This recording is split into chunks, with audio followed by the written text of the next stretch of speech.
Apa saja sih ilmu agama yang harus diketahui bagi seseorang yang sudah balik dan berakal?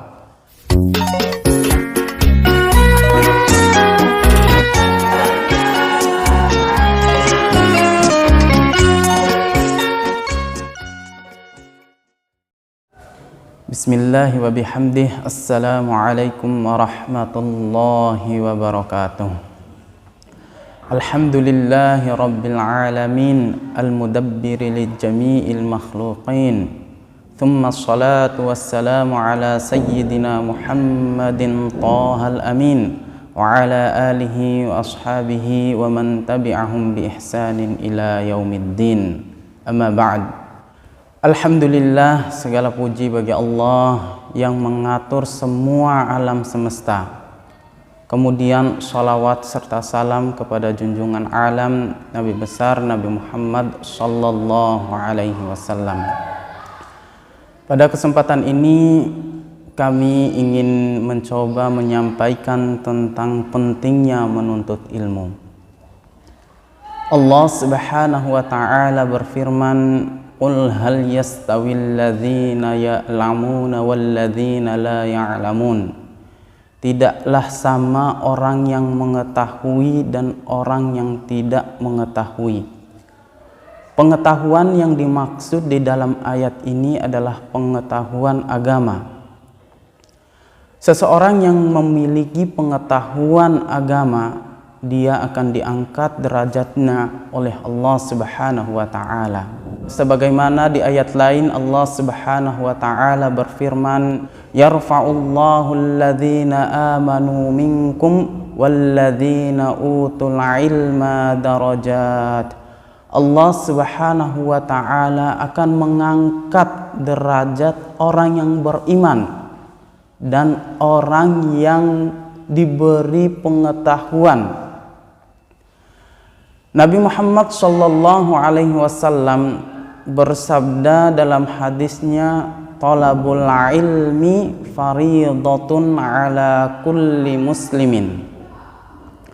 Menuntut ilmu agama yang pokok wajib bagi setiap orang muslim, baik dia laki-laki maupun dia perempuan.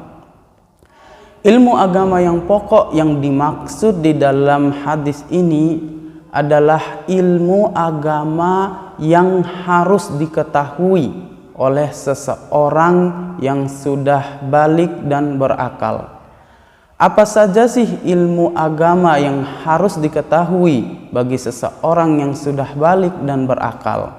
Yang pertama, ilmu yang berkaitan dengan akidah atau keyakinan, yang mencakup keyakinan kita kepada Allah Subhanahu wa taala dan keyakinan kita kepada Rasulullah sallallahu alaihi wasallam. Kita meyakini bahwa Allah Subhanahu wa taala adalah satu-satunya zat yang berhak disembah. Tentunya kita menyembah Allah Subhanahu wa taala setelah kita mengenal Allah Subhanahu wa taala. Kita mengenal Allah Subhanahu wa taala dengan kita mengenal sifat-sifatnya, yaitu sifat wajibnya Allah, sifat mustahilnya Allah, dan sifat jaiznya Allah Subhanahu wa taala. Karena seseorang yang tidak mengenal Allah, ibadahnya tidak akan diterima oleh Allah Subhanahu wa taala. Sebagaimana yang dikatakan oleh Al-Imam Al-Ghazali, la tasihhul ibadah illa ba'da ma'rifatil ma'bud. Tidaklah sah ibadah seorang hamba kecuali dia mengenal Tuhannya, mengenal yang ia sembah. Kita mengenal Allah Subhanahu wa taala dan kita meyakini ketuhanan Allah Subhanahu wa taala. Kita meyakini bahwa Allah Subhanahu wa taala zat yang tidak serupa dengan sesuatu apapun dan tidak ada sesuatu apapun yang menyerupainya. Dan juga kita meyakini, percaya bahwa Allah Subhanahu wa ta'ala adalah pencipta segala sesuatu. Pencipta arasy, pencipta kursi, pencipta surga, pencipta langit, bumi, apa yang ada di langit dan di bumi, apa yang di bawah bumi, semua yang ada di alam ini adalah ciptaan Allah Subhanahu wa ta'ala. Tentunya Allah Subhanahu wa ta'ala yang menciptakan segala sesuatu tidaklah butuh kepada segala apa yang Ia ciptakan. Allah yang menciptakan arasy, tentunya Allah tidak butuh kepada arasy. Allah yang menciptakan surga dan neraka, Allah tidak butuh kepada surga dan neraka. Allah yang menciptakan langit dan bumi, tentunya Allah tidak butuh kepada langit dan bumi. Allah yang menciptakan manusia, hewan, tumbuhan, malaikat dan semua alam ini, tentunya Allah tidak butuh kepada semua alam semesta ini. Kemudian juga kita wajib beriman kepada Rasulullah sallallahu alaihi wasallam. Apa yang disampaikan oleh Rasulullah sallallahu alaihi wasallam wajib kita imani bahwa itu merupakan wahyu dari Allah Subhanahu wa taala. Apa yang disampaikan oleh beliau adalah wahyu sebagaimana yang disampaikan di dalam Al-Qur'an, la yantiqu 'anil hawa in huwa wahyun yuha. Nabi Muhammad sallallahu alaihi wasallam tidaklah mengucapkan, tidaklah menyampaikan sesuai dengan hawa nafsu beliau, akan tetapi yang beliau sampaikan, yang beliau ucapkan adalah wahyu dari Allah Subhanahu wa taala. Ini yang pertama yang harus diketahui oleh orang yang mukallaf, yaitu masalah akidah. Kemudian mereka juga orang yang sudah balik dan berakal haruslah mengetahui masalah ibadah yang mencakup masalah sholat, masalah puasa, masalah zakat apabila wajib baginya, masalah haji apabila sudah mampu untuk menunaikannya. Karena seseorang yang mendirikan sholat tanpa ilmu, dia mungkin saja melakukan hal-hal yang membatalkan sholat, yang akhirnya sholatnya tidak sah dan dia harus mengulanginya.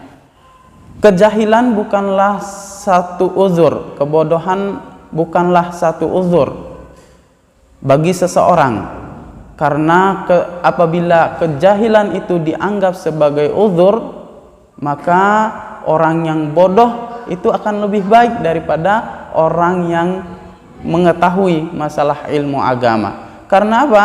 Karena orang bodoh seakan-akan tidak dibebani dengan perkara ibadah. Yang dibebani dengan perkara ilmu agama ini hanyalah orang-orang pintar saja, ya. Dan itu tidak benar. Dan juga wajib bagi setiap orang yang mukallaf, yaitu orang yang balik berakal, untuk mengetahui perkara kemaksiatan. Mempelajari perkara kemaksiatan ini bukanlah untuk dilakukan, tapi untuk dijauhi. Pepatah Arab mengatakan, ta'allamtu syarra laisa li syarri walakin littawaqqi. Aku mempelajari keburukan bukanlah untuk dilakukan, akan tetapi untuk dijauhi.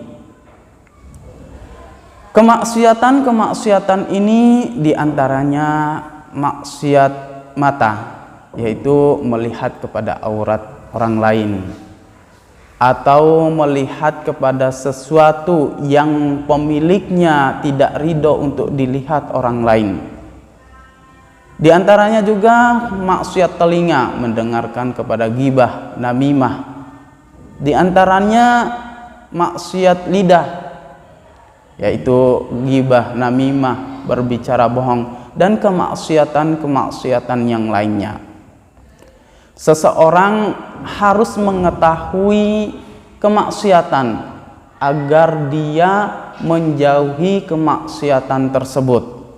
Karena seseorang yang tidak mengetahui kemaksiatan, mungkin saja dia terjatuh ke dalam kemaksiatan tanpa dia sadari. Mungkin ini saja yang bisa kita sampaikan pada kesempatan ini. Semoga apa yang kita sampaikan bermanfaat bagi kita semua, dan lebih dan kurangnya saya mohon maaf. Kita akhiri dengan ucapan wallahul muwaffiq wal hadi ila sabilir rasyad.